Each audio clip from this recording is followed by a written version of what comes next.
guys, one of our favorite traveling traditions is to get either a Jellycat or a magnet every new place that we visit. So I thought, why not combine the two, and we are going to try and make some Jellycat-inspired magnets. This is everything that I got. This is a new hobby to me. First, I grabbed this thing of air dry clay by Crayola. It is already pre-mixed, ready to go. This was like $8 for this entire thing. Then I got some magnets to glue on the back after we are finished. Parchment paper just to keep everything from sticking as we're rolling it out. Then you will need a rolling pin. I did not want to buy a smaller one, so this is way oversized for the project that we need, but it'll do. Now, last but not least, I got these little cutting tools. This set was from Hobby Lobby. It was like $10 for the whole thing. You could definitely use some of the round clay rollers to help with detailing.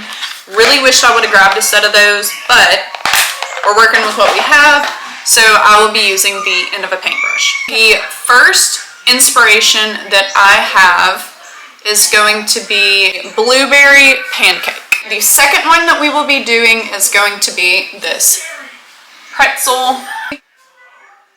These will be hanging in the kitchen. I also wanted to do some food inspired ones. So most of these will be food related. We've got a Swiss cheese, a brie cheese, a boiled egg, a croissant, and some toast. Alright, to kick off this process, what I do is I first just lay out that parchment paper to make sure that nothing sticks to any areas that I don't want it to stick. After my surface is covered, I just put down as much clay as I think that I need to work with for whichever shape I'm trying to make. Here you see me trying to roll this pretzel. I'm literally just rolling it up, flipping it around until I get the shape that I want. Keep in mind that this is all trial and error. I think I redid this pretzel 5 separate times because I just could not get the shape right, and it was not turning out how I wanted. I like to make my life hard, so I freehand every single shape that you will see me cut. You are more than welcome to look up online some templates that can definitely help guide you just of like food shapes. You can print out a piece of paper, cut them out, and just lay them on top of your clay and then trace around. This would definitely make your life 10 times easier. I just prefer to freehand. These little feet that are attached to every single shape, you will see me do that to each and every one of them. I just laid out a log just like I did with the pretzel, but instead of folding it, I took my scalpel and just cut little bitty pieces off and then rolled them around in my finger gently till I got that oval shape and then stuck them onto the clay. A huge tip to help you keep your clay from cracking is to just keep a small cup of water to the side and just dip your finger in it and work with the clay so that it doesn't dry out, and it'll help smooth those edges a lot better. Now we're starting that crescent roll. All you're gonna do is cut out an elongated triangle and roll it up just like you would a crescent roll for breakfast.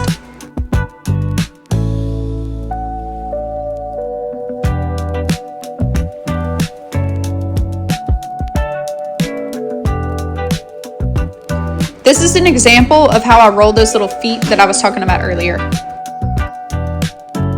Here I am showing how I score, and that is really just to attach the feet or any clay to another surface. You're really just going to put little notches in the bottom of the clay and then on the surface too, and it'll just help it adhere better.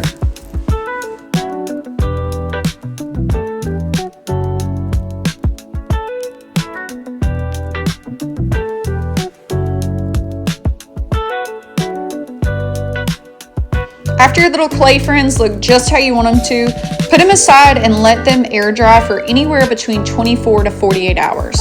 48 hours is usually best. Once you've left them to the side and they completely dry, then you're going to take a super fine grit sandpaper and file down any edges. This is just going to give you that polished look on all the pieces.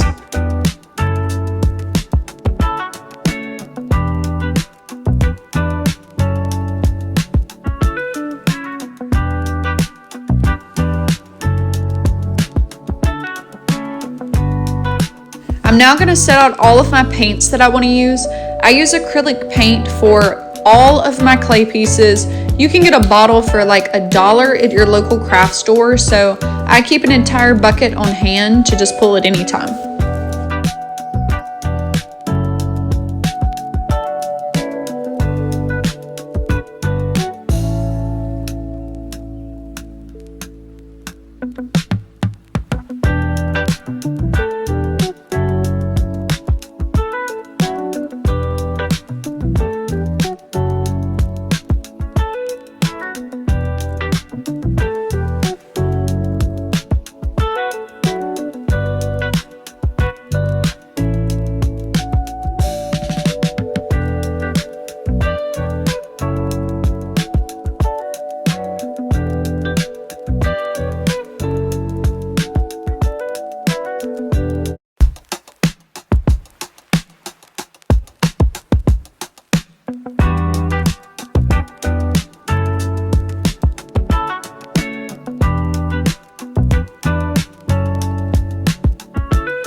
After I finish all of my paint, I then set them aside overnight to dry.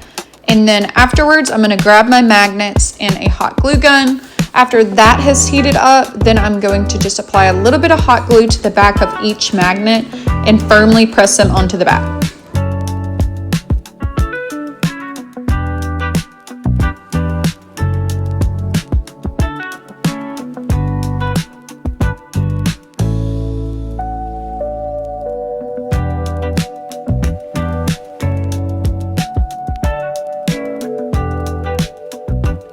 After those magnets have been applied, you are on to your final step, which is adding that varnish. They make a matte varnish, gloss varnish, semi-gloss. I prefer a high gloss varnish because this is what is going to give you that ceramic tile style look.